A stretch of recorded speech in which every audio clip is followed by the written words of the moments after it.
Do you have a calling? Do you lie awake at night wishing that you could share some truth with others that could make the world a better place?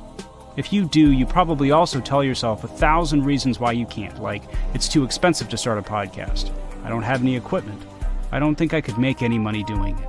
Now, all those excuses are gone.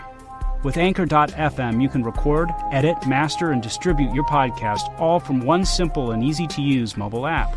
Here at Bad Science Fiction Read Poorly, we looked at many other expensive paid services to work with, and after an extensive amount of research, we decided that Anchor was still the best service for us. Here's why. It's completely free. The only equipment that you need is your phone or a computer. You can always record on professional equipment as well, and simply upload it to the website. Anchor will distribute it on every major podcast service, including Spotify, Apple Podcasts, and many, many more. Most importantly, Anchor will find you sponsors, and you can start getting paid right away. Don't tell yourself that you're not important enough. With Anchor, you can start right now. Download the free Anchor app or go to anchor.fm to get started.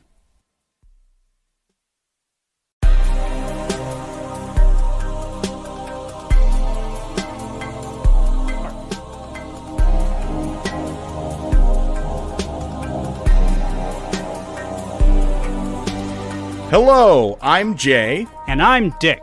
And this is Bad Science Fiction Read Poorly. It's the show where we randomly select writing prompts and ideas, and then we give ourselves 4 hours for creative writing time to write short stories. We get together on the air, and then we read each other's stories at first sight and chat about it a little bit. Absolutely. So, Dick, you had an idea that I actually wasn't viscerally opposed to this time around. Yes, usually Jay gets viscerally opposed to ideas that I give him on the air because, some people accept change and others don't.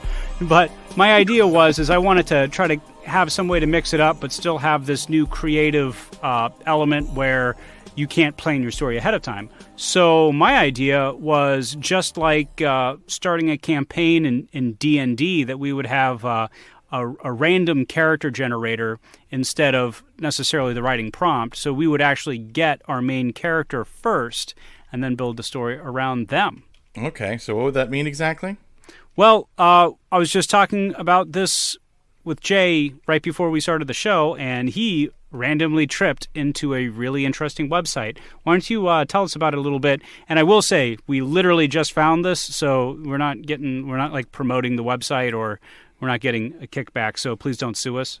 Yes, we are not at all paid for by the website promoting it, and nor are they promoting us. So this is writingexercises.co.uk, and of course the little bottom line is break through writing blocks.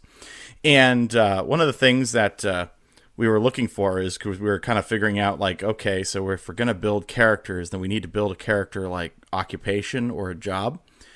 And I just typed in random occupation generator, because I can talk.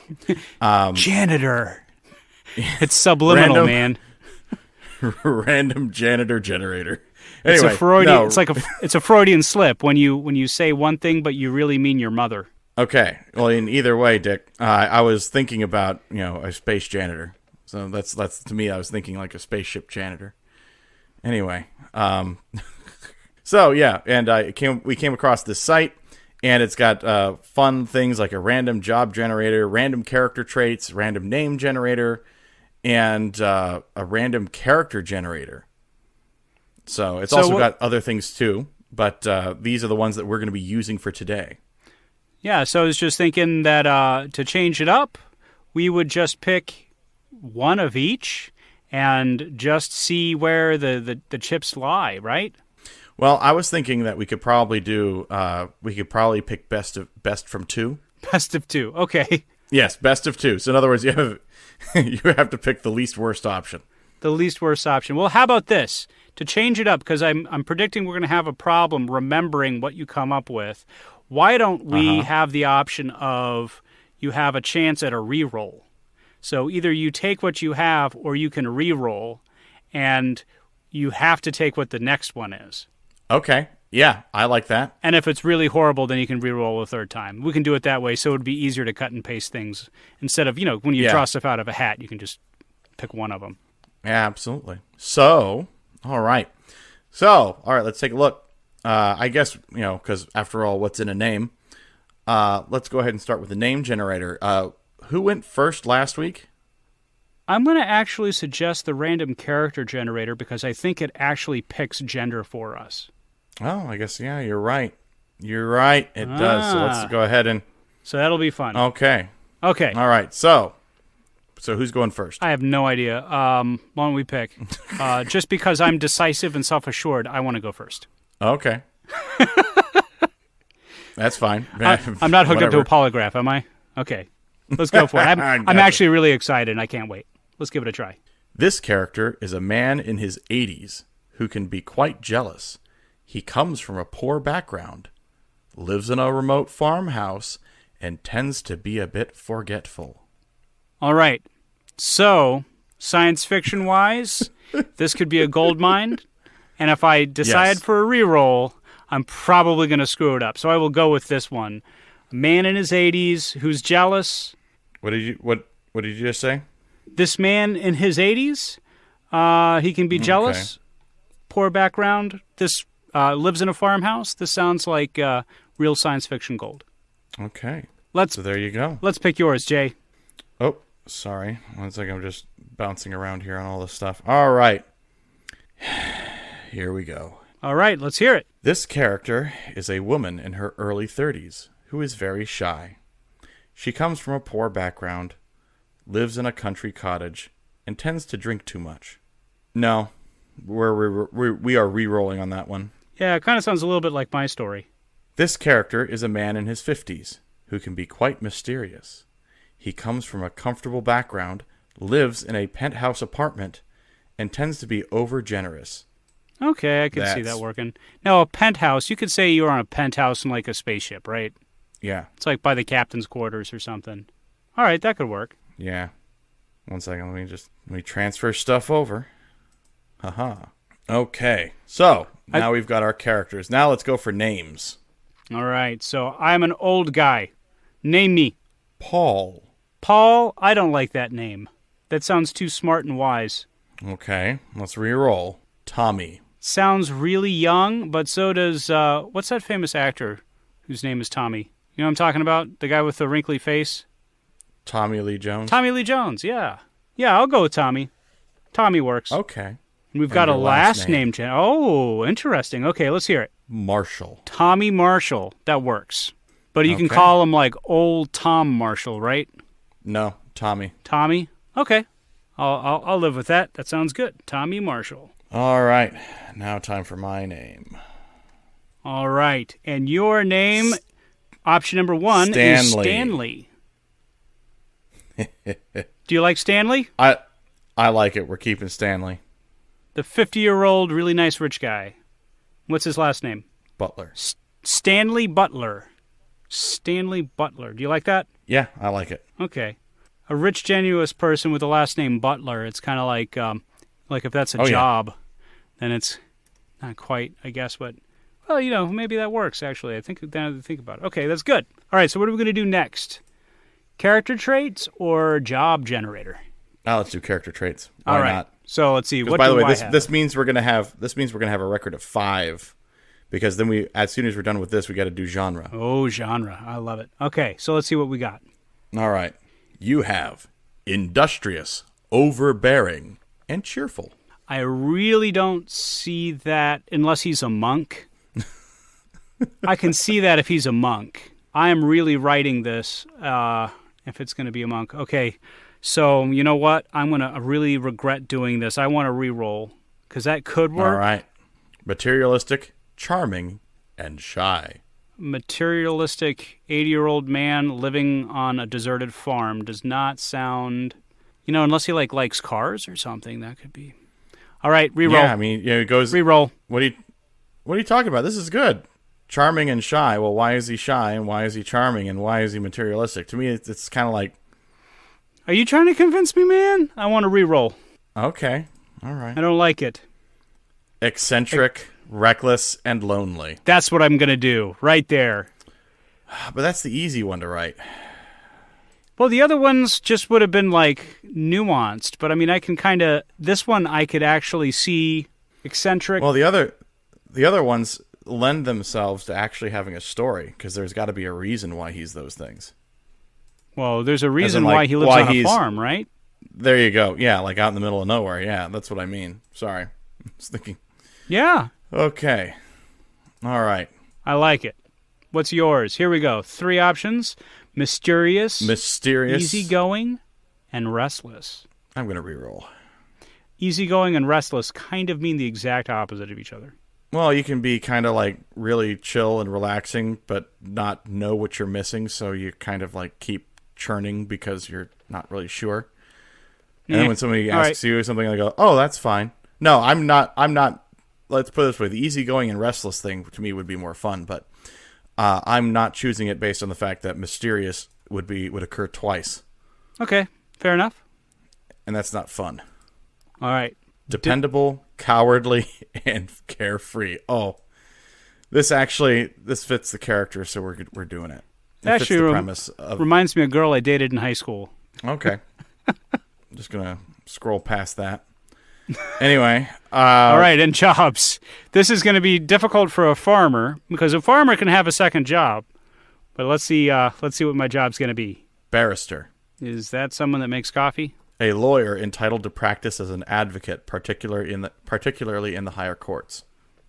That's kind of interesting. That's actually pretty cool. I was going to say like that. I could so see an 80-year-old man being a retired barrister. That's interesting. Like living amongst his toys in the middle of nowhere. Coming from a poor background and then living a poor life, but okay, there's a lot there. There is a lot there. So as barrister, is that like, I'm going to show my ignorance here. Is that a legal term in the UK, or is that something that's actually in the US as well? Well, let's put it this way.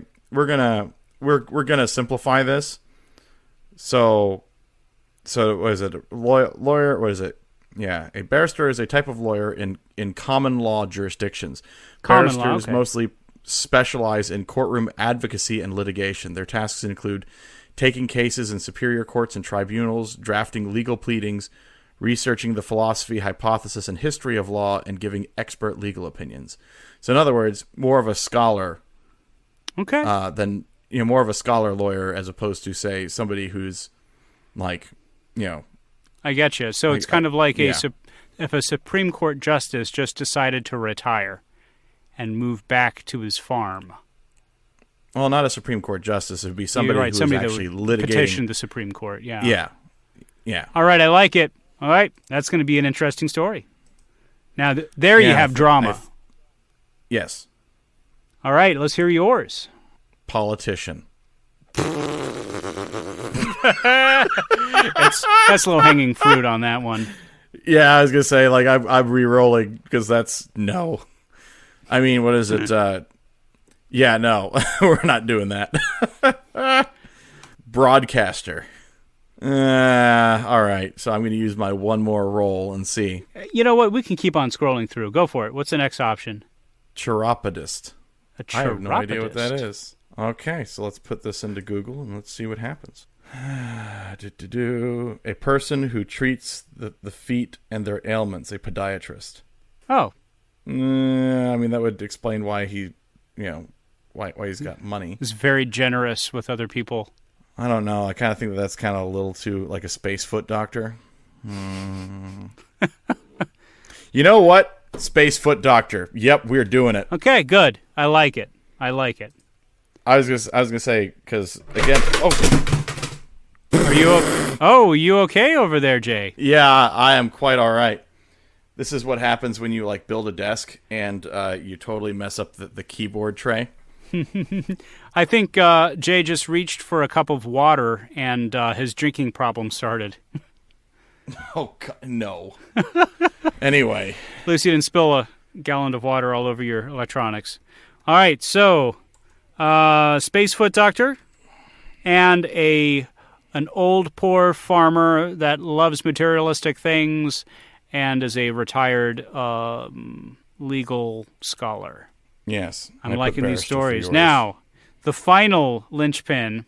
Actually, I guess the linchpin would actually count on this one. What is the genre of our stories? I'm really looking forward to this now. Yeah, this is going to get interesting. This is, I'm sorry, this has gone into the very interesting in a way that I didn't expect it today, so this is quite fun. All right, so we're going to do the same, choose 3, pick 1. So here we go. All right, so your first genre is horror. Oh, my word. I'm liking your the horror other option. Okay. Romance. I'm not going to write a romance. Not that I don't want to write a romance about an 80-year-old lawyer that actually took up a retirement farm, but I like the horror idea so much more already. All right, what's the third option? Yep, epic Western. I'm swearing off Westerns at least for 3 more episodes. So it's going to be a horror movie. A horror story. Oh, This is so interesting. So many levels on this. Okay, I'm excited. All right. What are your 3 options? All right, 1 second. Let me just, because remember, I'm the one who's typing this. Yes. But anyway. Because I cannot spell. Anyway, so here we go. And Jay's 3 options are... Romance. It's not about... Listen, I mean, I guess I could make the guy a robot, but... Yeah, no. Did it say that he wasn't a robot? It could be a male robot. Sorry, what's the second one? Fable. Okay. Mm-hmm. And action comedy. You know, with a space foot doctor, you're going to easily want to go for that space comedy. Yeah, for that action comedy. But I tell you, though, you really should write a romance. That's just my opinion. Not yet. Or you can do something like the old parable of the cobbler, where, you should actually walk a mile in someone else's shoes, and then if you make special shoes that allows you to do a body swap. Or I can just write action comedy. Fine. Okay. Phone it in.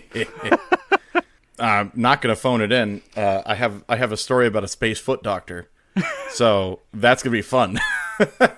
All right. I'm really looking forward to this. As am I. All right.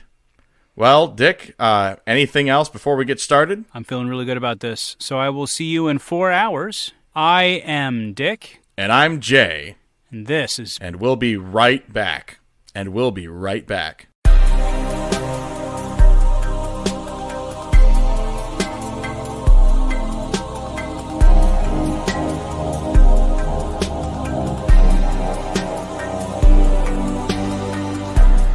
And we're back. Hello, welcome back to Bad Science Fiction Read Poorly. We had just had our 4 hours to write, and, we switched it up a little bit. Dick, you want to talk a little bit about what we did that was different? What did we do that was different? I just had a horrible time writing because I kept on getting interrupted. Oh. Right, well, aside from Dick's interruptions. Exactly right. Writing was the thing that was hard. Okay. So, gosh. All right. So what we did today is we did a different breakdown of things. We did a little bit of a character study of sorts. We found out this. Oh my word. Yeah. Of sorts, indeed, where we basically had a random website choose our characteristics for us, and we decided to make a story based upon that. All right, so, if I remember correctly, well, Dick, who read first last week? I know we keep saying this, and, oh gosh, I can never really remember. I can't remember either. How about this? Why don't I read your story first? Sounds good to me, and I'll read your story second. I think that's what we did last week, but hey, it doesn't matter. The Absolutely. Rules don't matter. What rules? We're here to break the rules. Yeah, I had an unbearable time writing today, but, at the end of the day, I wrote. And it doesn't really matter if you write a good story or a bad story. You've created something and it got done, and I was able to beat this self-resistance and kept the ball rolling. So anyway, So sometimes, for all of you creatives out there, when you're working as hard as you can, and you don't really like what you end up doing, or you felt like you have to start over again, you didn't waste any time. You actually trained yourself to get stuff done. And if you have to start over, it'll be better the second time for sure. Did I just get all philosophical? Philosophical? Philosophical? Yes, philosophical. Yes, you did. Yeah, it's kind of late tonight. All right, so I think we are ready. All right, go for it, man. This is Jay's story, and I almost mispronounced the title, but it is Warrior Podiatry. Hey, Sarge. I've been searching for a week now. You think the flux has left the planet? The platoon was spread out, walking at the bottom of a thin valley. Prip, I don't know. The Galactic Union tells us to keep looking. We keep looking, said Sergeant Jackson, casually looking on his heads-up display as he scanned the valley. The other soldiers always knew to mind their business on patrol, but Prip was still green, having just completed boot camp after his conscription.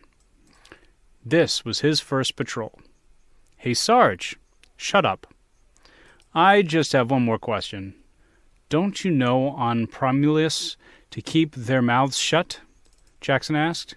I mean, why do you have two names? Prip replied. Jackson held up his fist as they reached a ridge. Everyone stopped. The rest of the men went from their casual walk to a mad dash for cover, as the town was just 100 yards past it. All right, I've had enough out of you, Jackson said, pointing to one of his subordinates to drag him away. But, sir, one name is more of... Everyone heard a loud crack, and then Prip was on the ground, one of his squad-pedal tentacles gushing green liquid. Call a medic, the Sarge yelled as they began returning fire. Sir, we don't have the replacement yet, the communications officer said.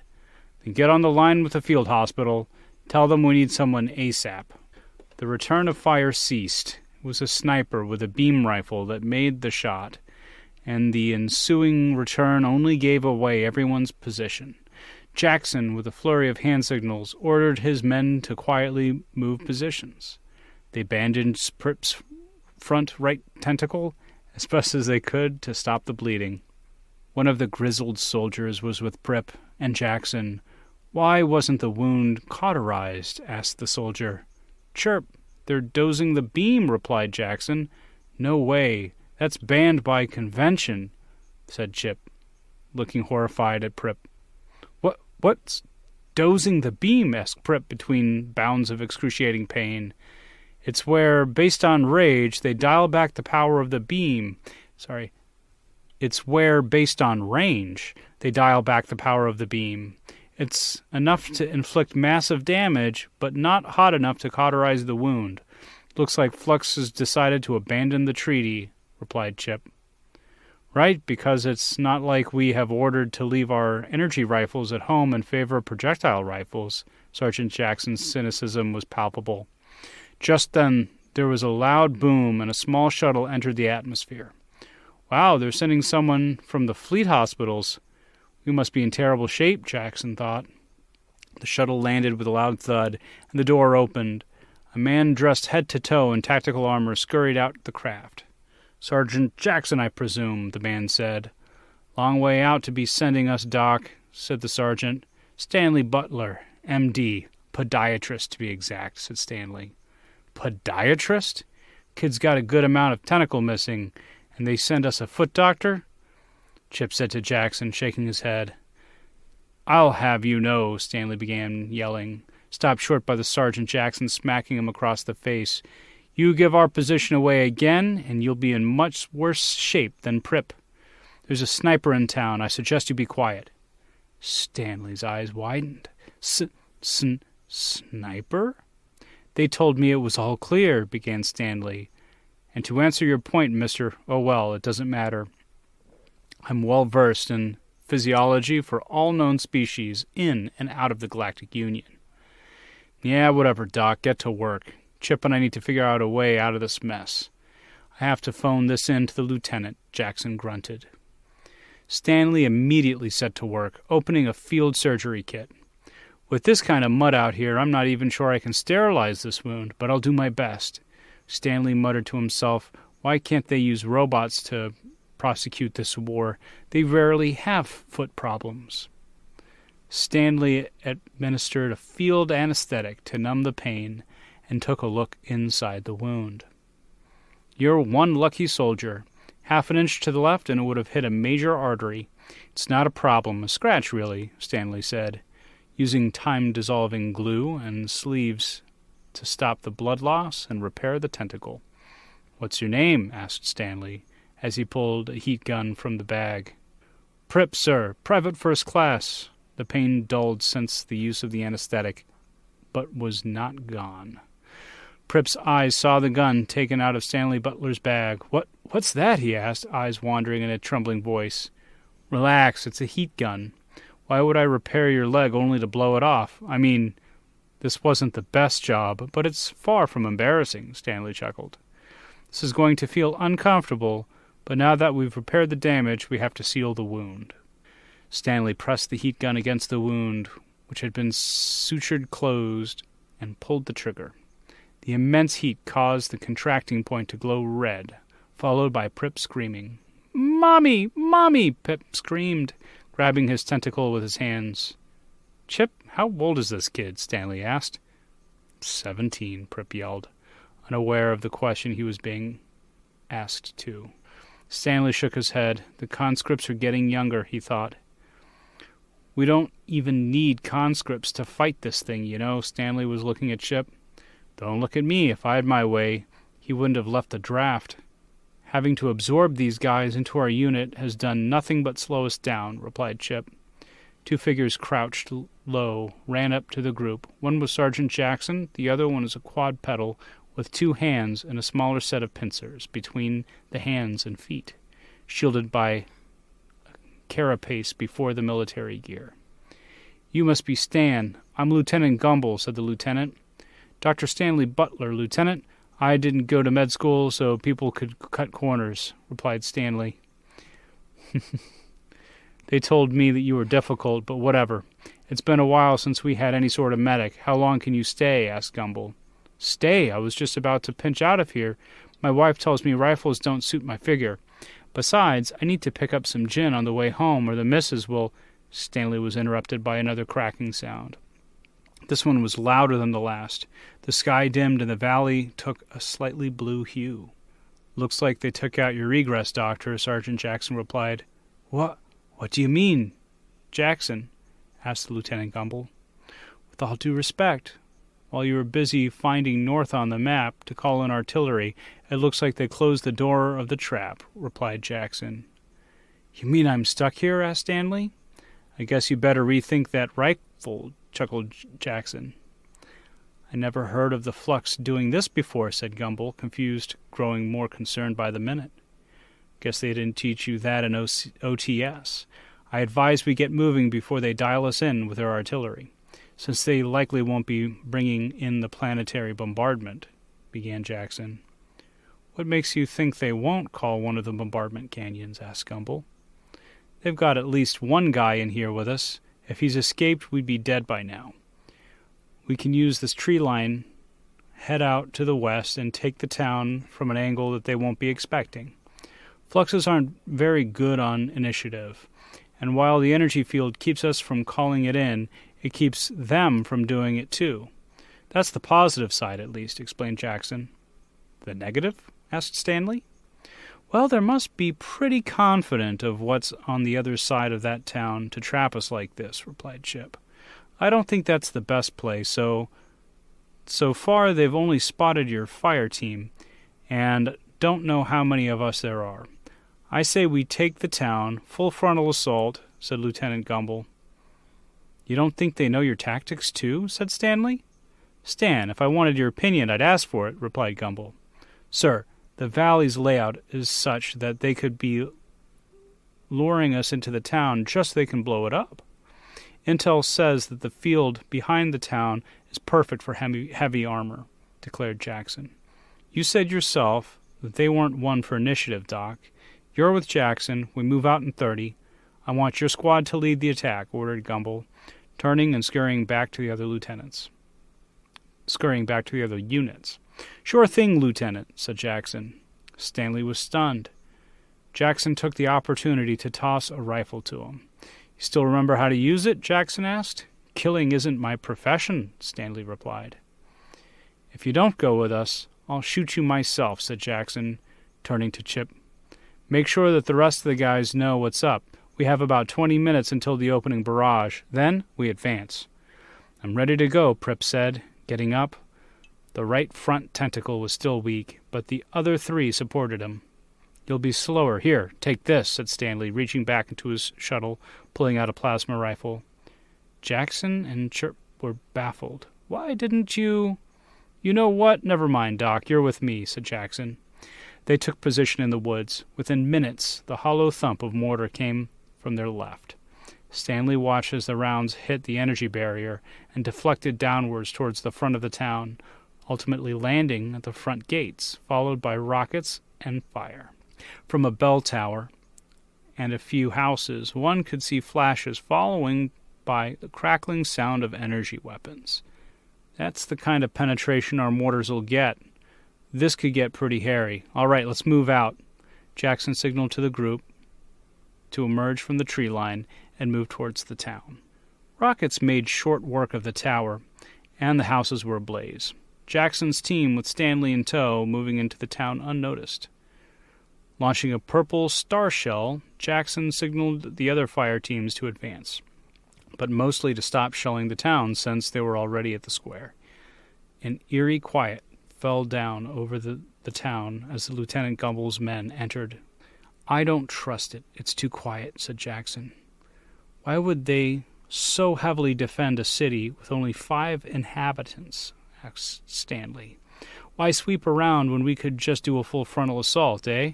Sergeant, yelled Gumble, walking up the main street. Sir, I checked. The field, it's clear, said Chip, joining the group. See, Sergeant, all that academy training seemed to have done me a Gumble didn't finish the words as another crack rang out, blasting off one of Gumble's forelegs. Stanley sprang into action, with Jackson and Chirp quickly gathering Gumble into one of the undamaged houses. Pulling out his med kit, he went directly to the heat gun. What? Aren't you going to try to do the same thing you did with Prip? Said Jackson.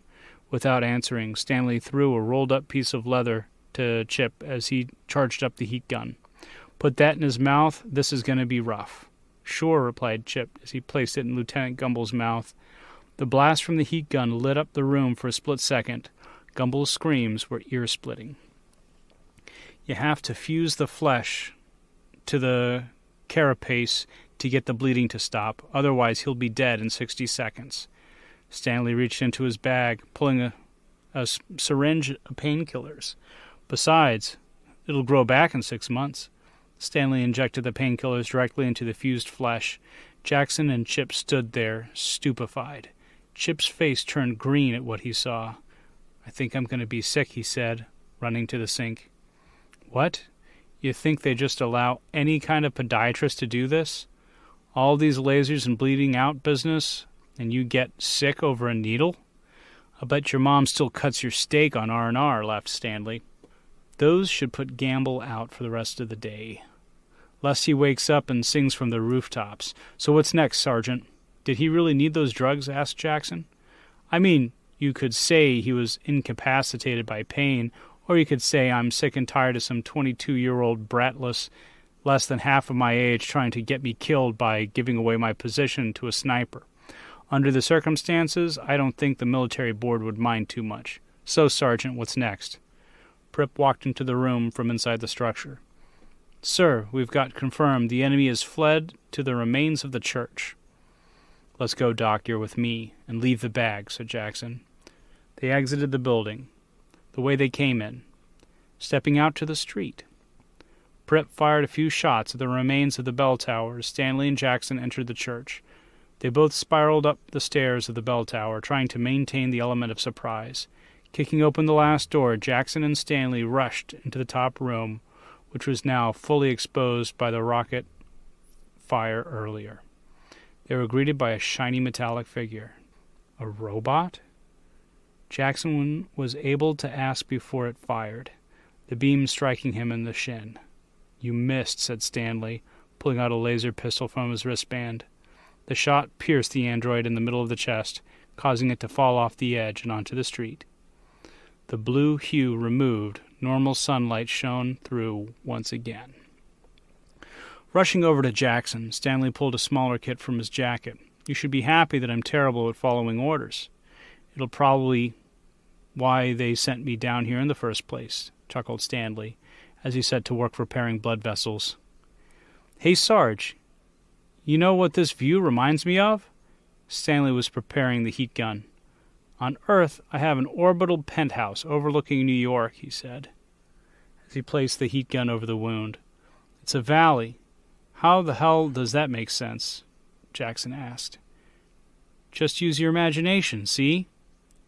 As Jackson looked, he pulled the trigger on the heat gun. Jackson's yells were unintelligible. "Sheesh, you baby. I bet you want me to give you a lollipop when you get checked out of the infirmary," Stanley said, helping Jackson up. "I think it's time to call for pickup, don't you?" continued Stanley. "Absolutely. Before Gumble wakes up and has us do a victory parade. One thing bugs me, though," asked Jackson. "Why a robot?" "Well, isn't it like it was going to have problems with its feet?" said Stanley. All right. So it is the Warrior Podiatrist. Yes, the Warrior Podiatrist. Action parody, right? Action comedy. Action comedy. Okay. Yeah. Yeah. So what do you think? I thought it was pretty fun. I thought it was pretty fun reading. Yeah, I had... it's really tough to build someone who can be... What is it? What was my selection for character? This character is a man in his 50s who can be quite mysterious.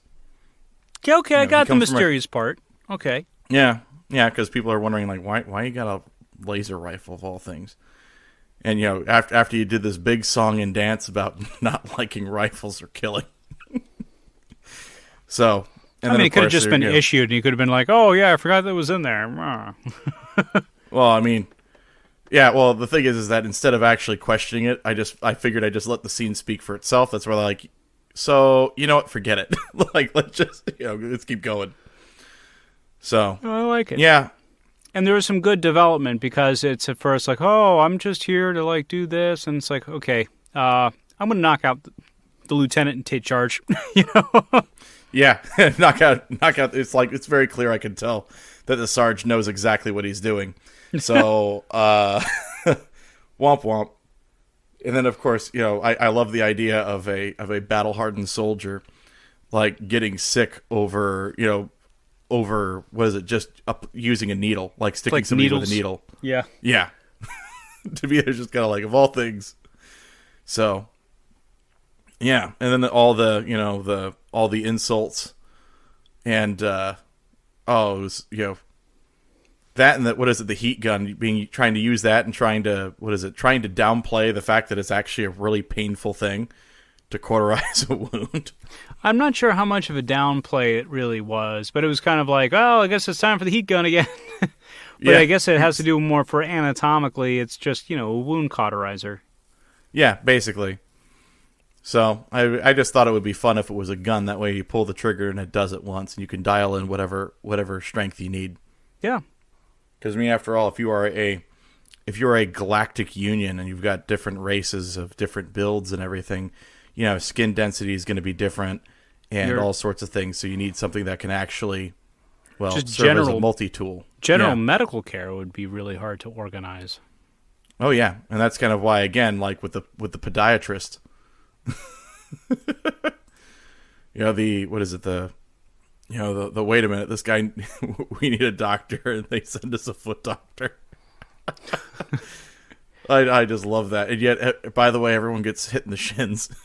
Basically, so actually, I know a guy that was an Army dermatologist, but he didn't have an MD. He had a he was an osteopath.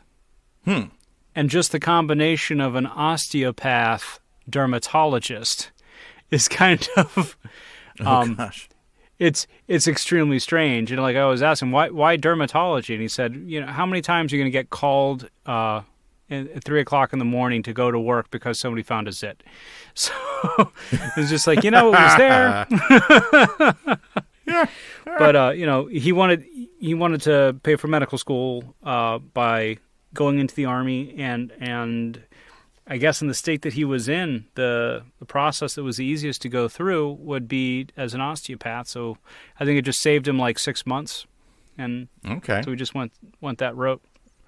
I thought it was kind of funny. So it just kind of reminded me of that the whole time when I was reading this about it's like how silly it is for a combat podiatrist. And it was just like about as silly as a combat osteopathic dermatologist. Oh, yes. And then, of course, what is it? I kind of like I like the idea, by the way, because this, again, you want to talk about lasers and everything. This is kind of terrifying to me. The idea, because, honestly, if we talk about beams and, beam weaponry and everything, there's a chance that all the wounds get cauterized. That's why, like with the laser swords and Star Wars and everything, people don't just, like, bleed out while their arms are cut off and things like that. So I kind of just wanted to make the stakes a lot realer by inventing a way that, again, was banned by convention. Just figured, why not? Just have a Space Geneva Convention. Okay, did you read my story? No. Okay, just clarifying, because that's a very good segue to my story. But one point that I'm going to bring up, that's a very interesting point to me. Right, just right now, and our technical evolution. Mm-hmm. So, we send soldiers overseas. The actual, I'll say like American rifleman that goes over. You have, at least now they have body armor, but you have a helmet, you have your gear, you have ammunition, and you have a rifle. And I don't want to say that's about it, because obviously they're very well equipped. But if you really break down, like, how much money is being really invested in the equipment and the tools that person's going to have to fight a war.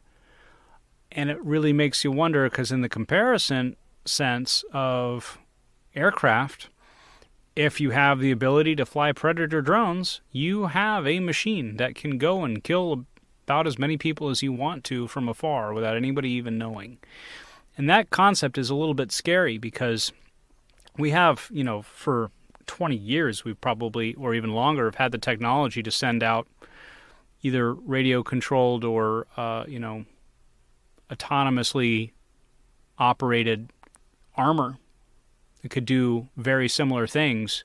And it makes you wonder, is how long is it going to take till you actually come up with some sort of robot about the size of a human that would be able to go take stairs and turn corners about the same way as a human would be without the risk of human life, just to take human life in another country. And it's just an interesting thought. Yeah. Obviously, it's science fiction, and that's been a reoccurring theme for the last 50 years, is what is the actual then social implications to have war, make war with a country, knowing that your goal is to kill people, but you just send technology to do it? Like, what's the moral implication of that? Yeah, Because, today with Predator drone strikes, it's extremely easy to have collateral damage and have less guilt from it, because you're just so far removed. Don't want to get too political on that, but it makes it very easy to have collateral damage. Let's just put it that way. From a societal standpoint, people don't have to think about it. You don't have people dealing with the PTSD of actually being forced to be in a situation where somebody has to make a decision. But imagine how much worse that could be if every single element of warfighting would be taken over by robots. Yeah. And again, was it in my story? I I wanted to have it be a surprise because, frankly, I didn't really want it to become a thing. That's why I was kind of surprised or wanted them to be surprised at the very end by a robot. Because they kind of talked about it from the beginning. Because you'd think in the future, like, unless you had a piece of technology that would disable all robots, then... Well, yeah, but like his whole point of, again, surgical foot, combat foot doctor. Hey, robots rarely have trouble with their feet. Yeah. It is kind of like just a cynical joke, more from the, I dare say almost like MASH-esque.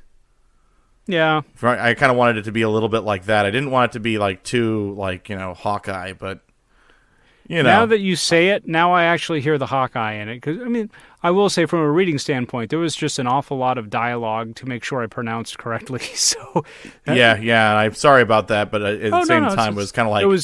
That was just the book, so... The book, that was the story, so... I tried my best to just, focus on making sure I'm pronouncing the words, but I could have done a little bit better of a read on that context, but... Yeah, it's all right. It's all right. All right. So speaking about illegal weapons... Yes. Let's go to Dick's story called Unintended Consequences. By the way, you realize one of these times I'm going to go for that like reading, and I'm going to crack my voice, and it's going to be epic. I think we're going to keep it in the show.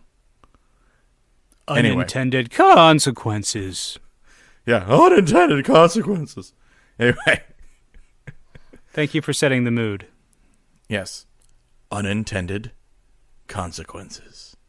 Clowns. Mr. Marshall stood up on his front porch in disbelief.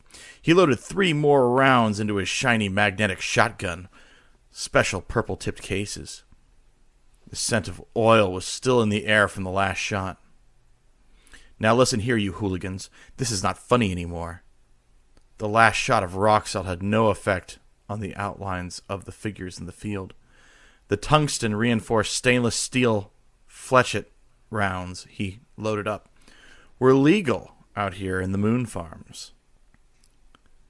There were large arachnids and beetles constantly encroaching on the perimeter, but you were not allowed to use them on other humans. That was illegal for 300 years. But there he was, a former barrister to the Supreme Council on Titan III, on a farm with a shotgun loaded with flechettes, about to break the Splendra Convention rules of war. Surrounding his farmhouse were a dozen silhouettes of clowns, all carrying weapons. None of them moved. None of them made an aggressive stance. They had axes, machetes, pitchforks. They all just stood there without moving. They were right outside the range of his floodlight, so he could barely make them out. One character was dressed up as the clown from that opera, Pagliacci. He finally took a very slow step towards Tommy Marshall. Tommy yelled, "One more step and I'll light you up." And the figure slowly took another step. Tommy put his finger on the trigger, and as he took up the slack, the pre-focus button on the shotgun whirled up and picked up 5 targets within the spread. Tommy kept pulling, and the soft click-click of a screen door closing was all the sound that it made. 512 micro-thin darts flew out of the shotgun, grouping on the center of mass of the 5 targets.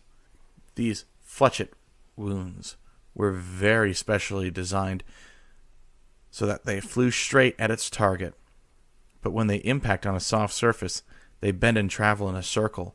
One dart hitting an unprotected soft tissue could theoretically travel 16 feet in a randomized circuitous pattern before it would come to rest.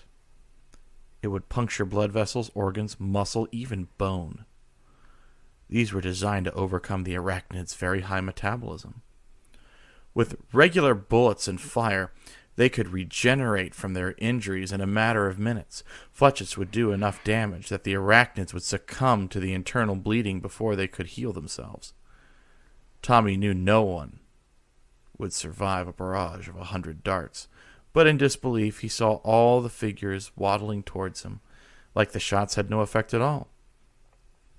Tommy clicked on manual targeting and fired the second round at Pagliacci, the clown's head. Click, click, went the shotgun, and Pagliacci leaned back from the impact. He then righted himself and kept walking. A street lamp could be seen through the hole in Pagliacci's costume head. Tommy didn't believe it. There was no empty space there.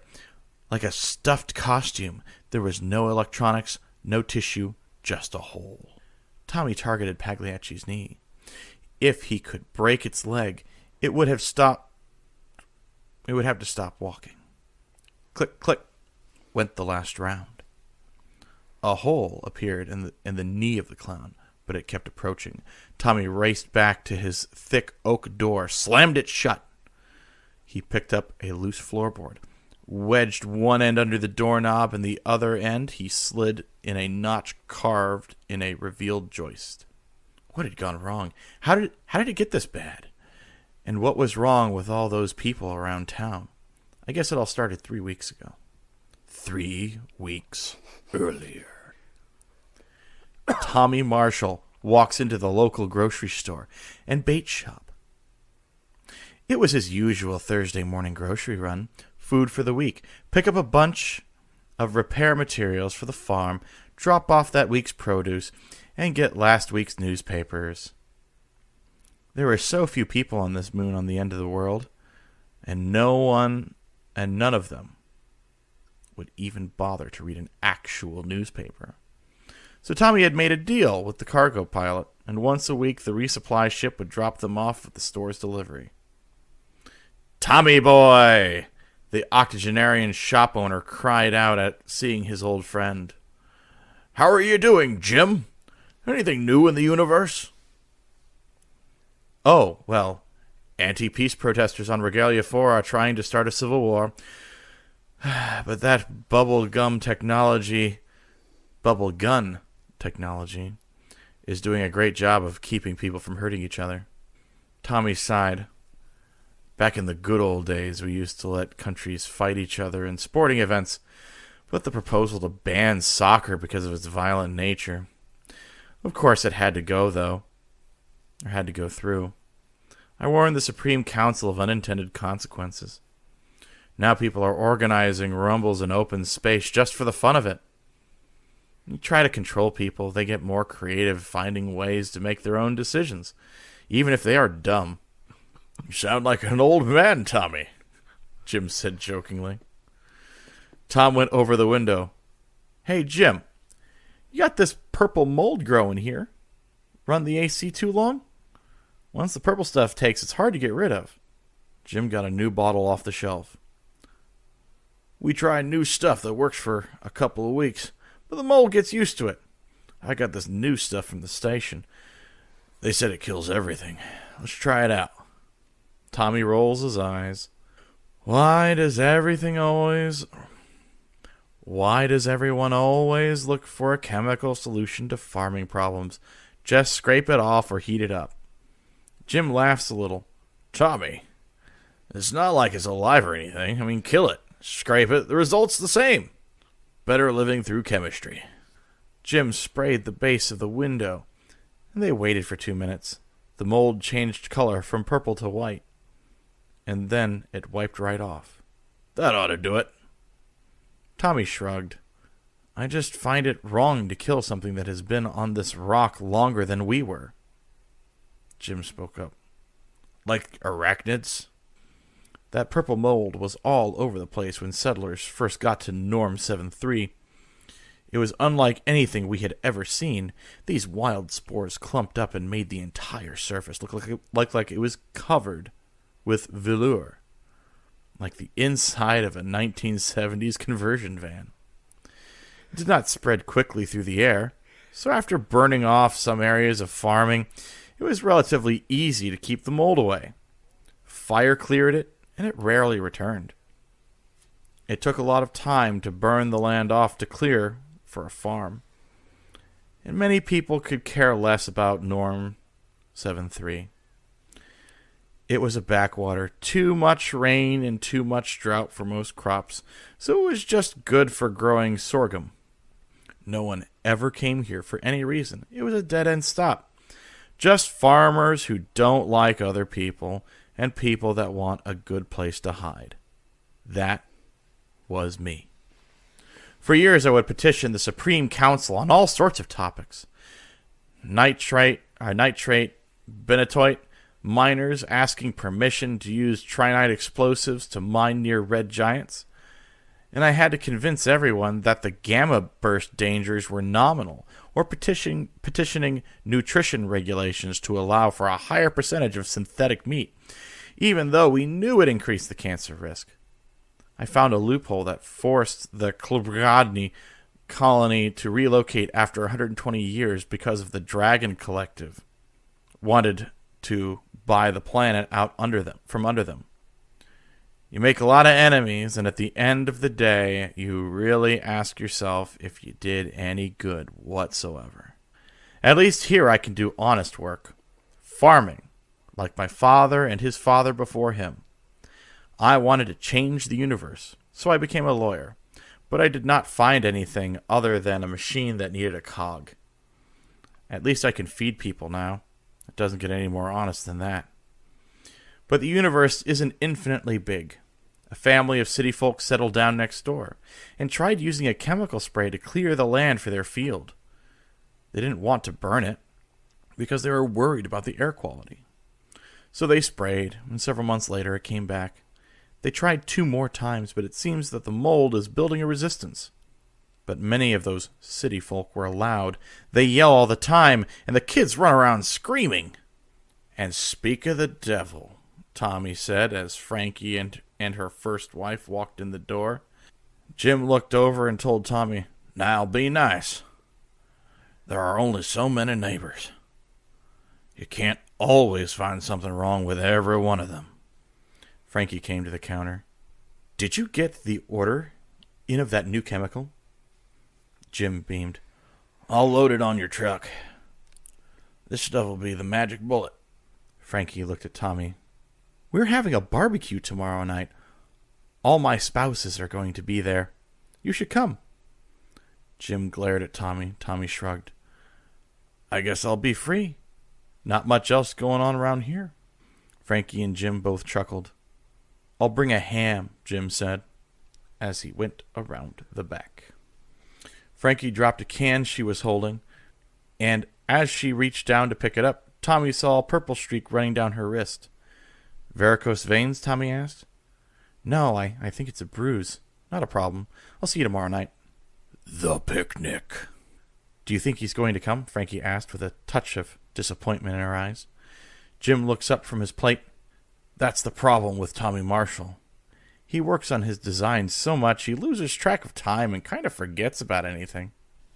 Frankie was there with her 3 wives and 2 husbands. Cosmic rays had the Terran effect of killing off chromosome sperm at an interstellar level, so there were routinely 3 to 4 times more women than men. Big families ended up becoming the solution. Tommy didn't have a family, and honestly, for Tommy, he was a little jealous of that fact. Tommy picked law over marriage, and now after 50 years of practicing law, he settled down into a retirement rut. He would farm 500 acres of sorghum every week during the day and collect old blueprints at night. Tommy usually forgot many things outside of his small little world, so he assumed he would just forget about dinner. But he didn't forget. He was behind a grove of trees on his property trying to force himself to come over. Honestly, he was jealous. He might have been a good parent, but he will never know. He threw his dice and he lived with it. He wanted to come over, but he was embarrassed. Just then, one of the children threw a frisbee and hooked it right in front of Tommy. Well, no excuses now. Tommy threw the frisbee back and came to the house. Jim walked over to Tommy and Frankie, or with Frankie by his side. They both looked a little dirty, but who's to judge? We are all farmers. It was just that they looked more purple than dirty. Tommy, you missed it. We sprayed the rest of the field, and we were able to clear 600 new acres with that new chemical, said Jim. At this rate, we could clear the entire planet. Tommy shook his head.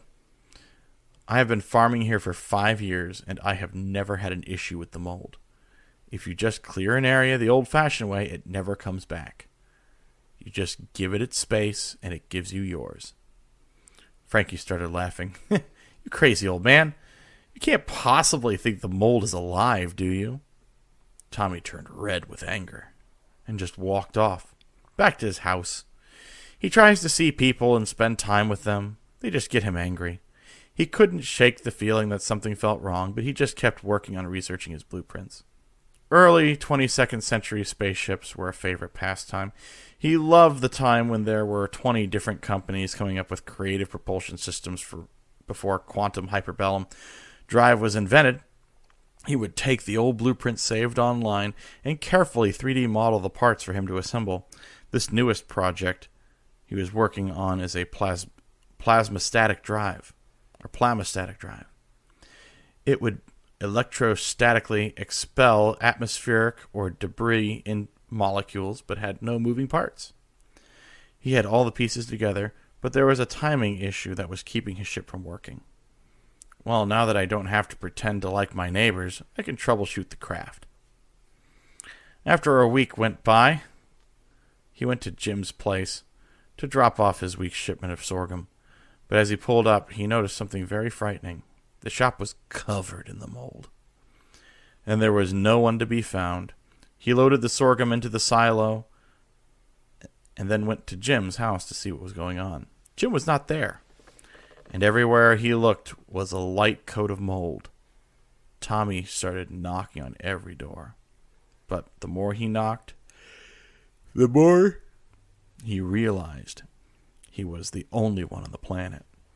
He went to a communicator and found that he couldn't get a transmission off the planet. There was too much interference. Something was reflecting all messages back to the surface. Tommy looked around at the swirling sky and saw that it had a purplish tint. Tommy raced back to the house and sealed himself in. If it was arachnids,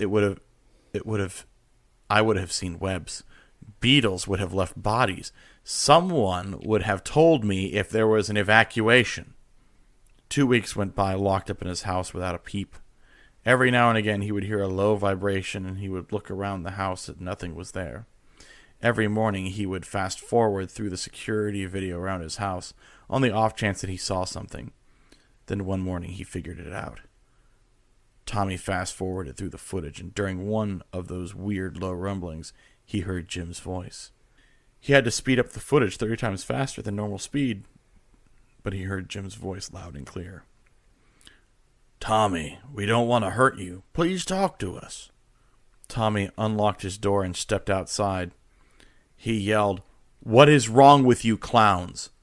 What are you doing to me? I'm just an old man. I want to grow my crops and live in peace." The rumbling started again. Tony went inside and waited for the rumbling to stop. He then played back the security footage. "We will come tonight. We will talk about the future. Consequences." The figures came up to his deck and knocked on the door. In a low and slow voice, Tommy heard the words ring out. "Tommy, you were always fair to us. Join us." Tommy felt the terrible loneliness creep in. He had no family. He had no more friends. Tommy put the shotgun down and opened the door. "Clowns, really?" said Tommy. Pagliacci looked at Tommy with a blank face. Then all the clowns turned into piles of purple dust, then reformed as Jim, Frankie, and the kids. Jim spoke up. "We know you didn't really like anyone left on the planet. So, we thought we would become something that wasn't threatening. Jim's memory had these images of clowns, as you said, so we used them." "So Jim is dead?" Tommy asked. "They were going to kill us. It was sadly self-defense. We never learned how to communicate with you humans. You moved so fast and were so loud. We just were content to watch. We knew you very well. You made a space for yourself and treated us with kindness. So we helped your living plants thrive. They were happy, you know, the sorghum. But when they started to spray that newest chemical, it was something that we could not adapt to. We live at a much slower pace than you. Our thoughts take years to share with our collective. Each of our spurs has a life and a consciousness, but we were forced to learn very quickly these last 3 weeks by working together to manipulate ourselves. We tried to communicate with the other humans directly by entering their bodies and communicating at the cellular level. But that just caused their bodies to fight us. We learned many things, but we could not outwardly communicate. We spent the last 2 weeks speeding up our abilities to manipulate air and each other to try to talk to you today, Tommy. The image of Jim spoke again. We know that you will want to leave, but that would make us lonely. You are the first conscious life form we have been able to communicate with directly. Tommy spoke up. If I could keep farming, the ships will keep coming. But you will have to keep acting like everyone here never died. The creatures looked at each other and said, We could do that. Tommy smiled. Well, Jim, want to take a ride in an old 22nd century plasma statator? The creature smiled. Is it faster than walking? All right. I dig it. I dig it. Conform. Conform, Tommy. We just want to talk to you. But at the same time, he was just like, well, I hated everybody else anyway. Yeah, exactly. It was just kind of like, what is it? It's like the end of a lot of the old Looney Tunes where they just kind of look at the camera and go, well, if you can't beat them, join them. Like, yeah, it's kind of, because I had this vision, because one thing that I wanted to write today is I just felt the need that I wanted to do a needle drop in the action, because horror, it was really hard for me to come up with a good horror story. So I was thinking of, well, they got the scary clowns trope. So I decided to go with that. So I wrote that opening sequence, and I thought that I knew where I was going to go with it, and then it just didn't work. It was going to be too much like that show where everybody gets one day to kill each other. What's that called? Oh, the Purge or whatever? Yeah. And it was just like, oh, no, then no. So I was trying to come up with something that could be science fiction, and like literally it just wrote itself when he went to the window and started cleaning up the mold. And it's like, well, maybe the mold is sentient. And then that's how I actually decided to write the story. I don't even remember the timing from it because I was just so discombobulated today that it's not really how I wanted to end it, because I almost wanted him to end it by flying around in a spaceship and burning all of the mold, which is why I had that scene in there. So then he officially hates everybody, right? Even the mold. Yeah, and I was just kind of like, you know what though?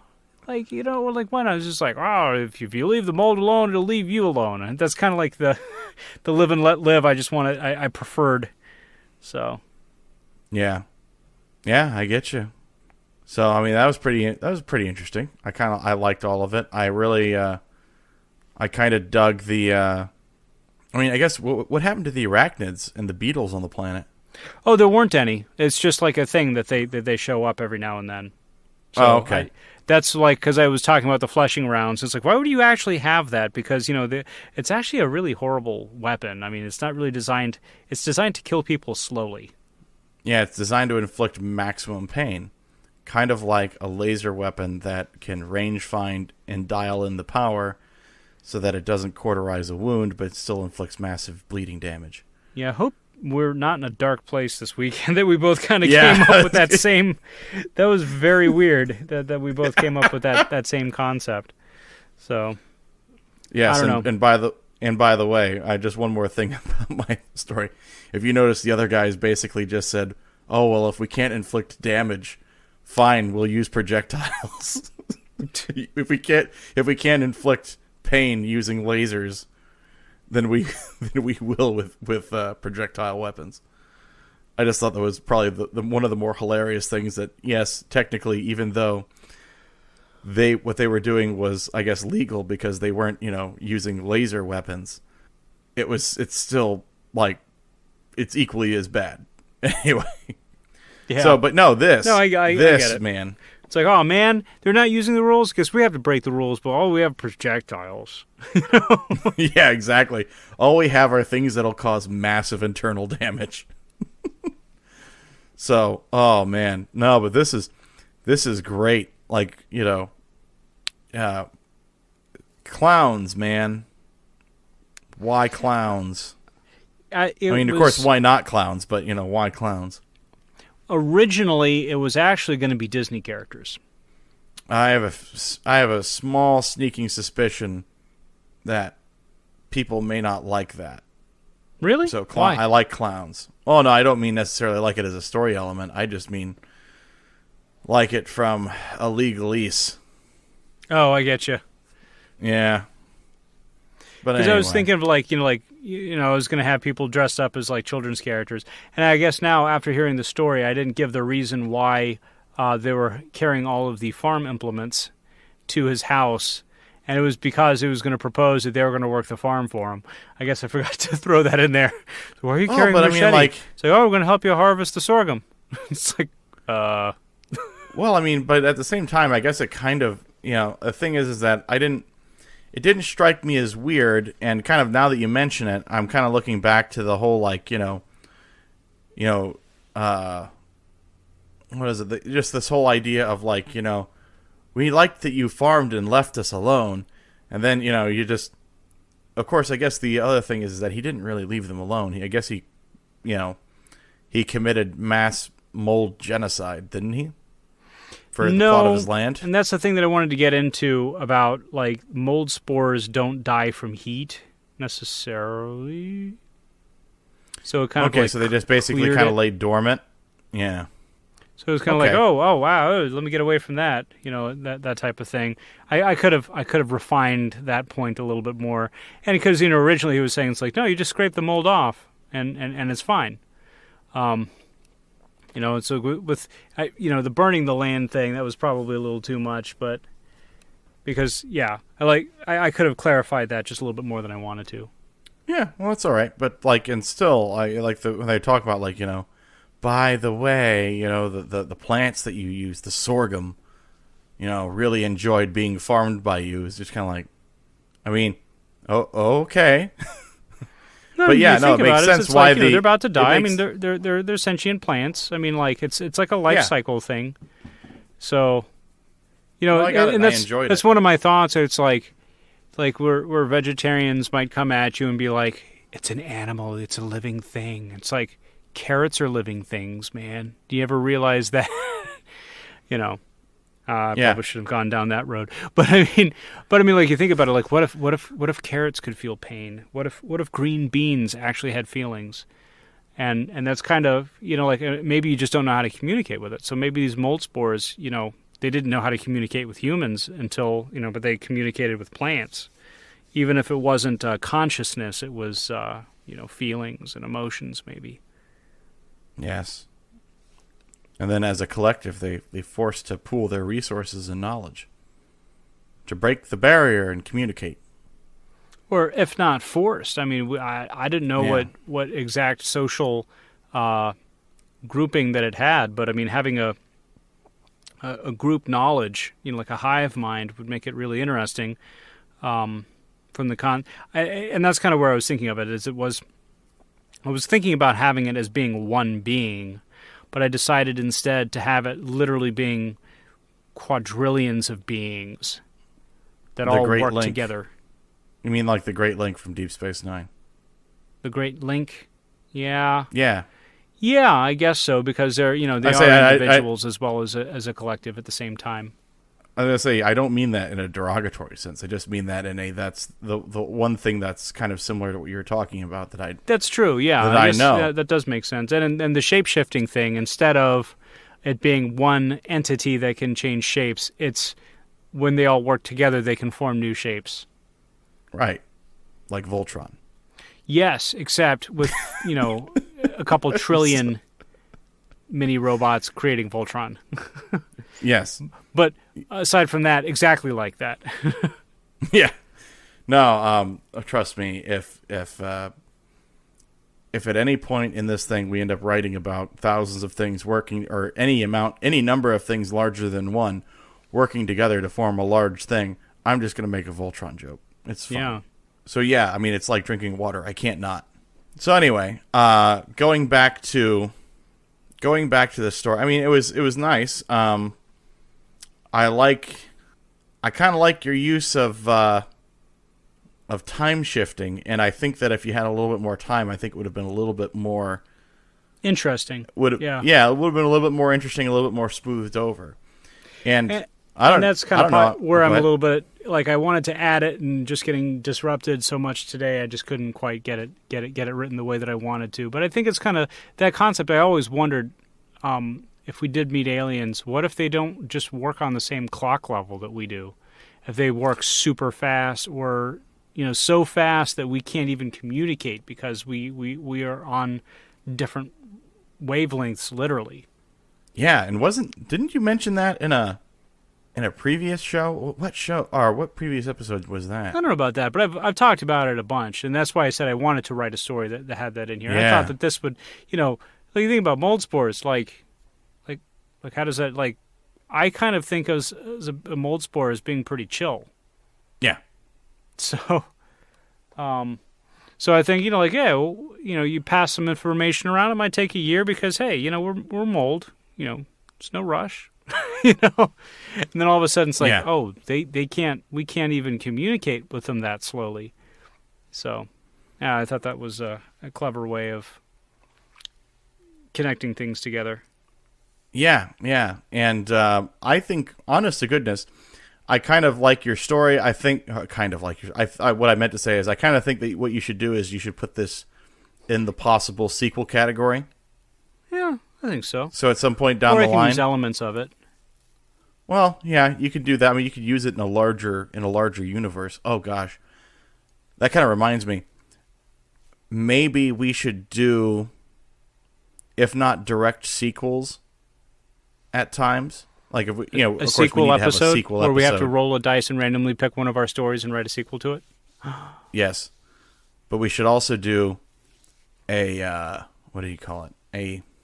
Like a shared universe. In other words, like we have to pick one and write another story in the same universe. Oh, really? Yeah, why not? Well, because it's Practice my universe. Actually, that's not a bad thought. We'll have to try that. That would be good. We have to. Yeah. And then if we want to actually get, go to the next level, we can write a story that exists in one of our, opposite universes. So in other words, I have to write a story that takes place in one of your stories' universes. That's literally what I thought you just said the first time, but okay. No, that's not what I said the first time, but we've got 3 options now. All right. Yeah. So that's the way to go with it. So, how's this for a thought? What about the writing prompt itself? Did you find it easy to write about your podiatrist? I found it. I got to be honest. Warrior Podiatry was not my first thought. I wanted to do like a sort of detective story involving a podiatrist, like a gumshoe. Yeah, something like that. And gumshoe podiatrist. Oh gosh. Sorry. But no, that's perfectly fine, because I was just sitting there thinking, like, I had trouble thinking, like, okay, if it's a detective story, then I gotta build a mystery, and having a mysterious podiatrist with a larger overarching mystery is that sounds like a lot of thinking, and that sounds like more than 4 hours of thinking and writing. As opposed to writing in the different levels of air support that 8-legged squid infantry would be. I mean, I was trying to read this, and I was just like, I was having trouble. Like, if I just could read it slower, then I'd be able to kind of pick up on everything you were getting to. So, I mean, it was more of a military science fiction, like different ways you'd progress. And the other thing that you mentioned is, with the added technology, do people actually have better tactics, or is it just kind of the same old tactics? Yeah. Well, I mean, what is it? Like cavalry, right? there was only one war in which cavalry was kind of useless, right? Or depending on who you are, all cavalry is useless. But what war was that? You're gonna say World War I, but that's just because they didn't have armored cavalry. Well, correct, because the technology didn't actually lend itself to those tactics. And then, of course, once the technology caught up, then they could use the tactics again. I don't think it was, to be completely honest, if we're going to talk from a science fiction standpoint and on military history, science fiction. Okay, yeah. Oh, trust me, I'm overgeneralizing, but still. No, I mean, it's not an overgeneralization. I don't think that it was the issue with the level of technology. I think it was the level of foresight. So if you even look in World War II, the German army then was still using mules and horses to carry supplies. That's right. So back in World War I, they went into World War I definitely still thinking that they could actually lead cavalry charges on horseback into machine guns. It was a thing that they said, oh, well, that'll just get us there faster. I think if they had the time, they had airplanes. Granted, there were kites with lawnmower engines on them. But, World War I, they did have airplanes that they started to use, and they developed that technology. I think if they had even a light armored truck, which they had the technology for, but it's almost as if they didn't put two and two together. Cab drivers actually brought a lot of infantry to the front during World War II on some of the attacks on Paris. But they didn't have those vehicles for the military. And even something lightly armored that would stop small rounds would You mean World War I, right? Do you mean World War I? In World War I.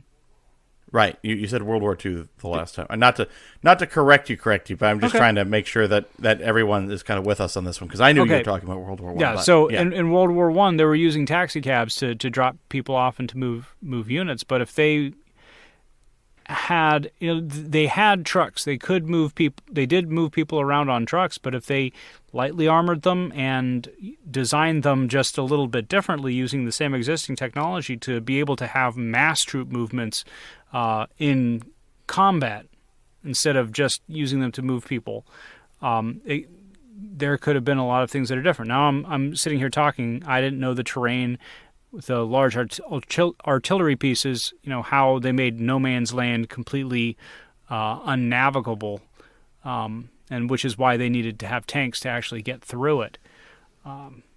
But that being said, though, if they had that stuff from the get-go, then they wouldn't have been bogged down couple of months, as long as they were. Yeah. No, I get you. And the thing is like, again, like what I was just trying to say is that the idea to use that stuff hadn't really been, it took a war like World War I for them to kind of put that two and two together. And then it became, how do you, it's kind of like how most wars are basically, how do you fight the last war but better? Well, World War I was such a huge loss, and so many people were stuck on trying to fight a Napoleonic-style war that it was such a giant... And I don't even think that the people going into World War I realized it was going to be as big of a war as it was. And I think that we didn't have a war like that since then, because... technology was developing, but if you kind of want to break it down, in many ways, we're still organized to fight that same method today. Yeah. As the what we learned from World War I. My concern is that we're going to get pushed up against another discrepancy in technology, which is going to cause another similar event, similar to that bottleneck that was created in World War I. Not of the lack of technology, but of the imbalance in the application of technology. I'm not sure if that's going to be something computer-wise or if it's going to be autonomous weapons platforms, whether it's going to be massive swarms of Predator drones or ships that pilot and operate themselves, basically just, remote control missile platforms. Some really serious questions about that. And what are going to be those countermeasures to those weapons? And I guess that's the big difference is, they didn't really have a countermeasure to machine guns. Yeah, they didn't really have an effective. Yeah, I'll see. So. And the countermeasure ended up becoming tanks. And once they figured out heavily armored tanks, it didn't necessarily equalize it, but it might have equalized the playing field. Right. And then, of course, what is it? The minute that you build a tank, what do? You turn around and build the stuff to take out tanks. And then what do you do? But then you're still in this race of armor versus artillery, or armor versus projectile. Infantry? Yeah. Okay. And so the thing is that the projectiles were so overly outweighed that machine guns were just so much vastly more powerful than any defense against them, other than digging a hole in the ground. And I think it took in coming up with aircraft to outrun machine gun fire, to get people behind to outmaneuver, and then to get vehicles that would actually, just like cavalry, would allow you to either get through the machine gun fire faster and more protected, or just more protected to give you cover. All right. Yeah. Anyway, I think we're kind of wrapping up to the end of the episode. If you like if you like bad science fiction read poorly, please review us on the Apple Podcasts, or you can go to our website at anchor.fm/BSFRP. And please, by all means, leave us some comments, some feedbacks, and even some writing prompts or some ideas for some science fiction, and we will try to wrap an episode up around that if it is an interesting enough idea. I think next week we might have a special treat for everybody. I'm kind of excited about it. I don't want to announce it just yet, but keep your eyes out for that episode as well. And do you have anything else, Jay? No, Dick. I'm just I'm sitting here kind of content with the stories and the reading, and absolutely, it does look like we are going to have, or hopefully that we're going to have a treat for everyone, and it should be fun, and I look forward to it. All right, so without further ado, we will see you next week. All right, bye-bye, everybody.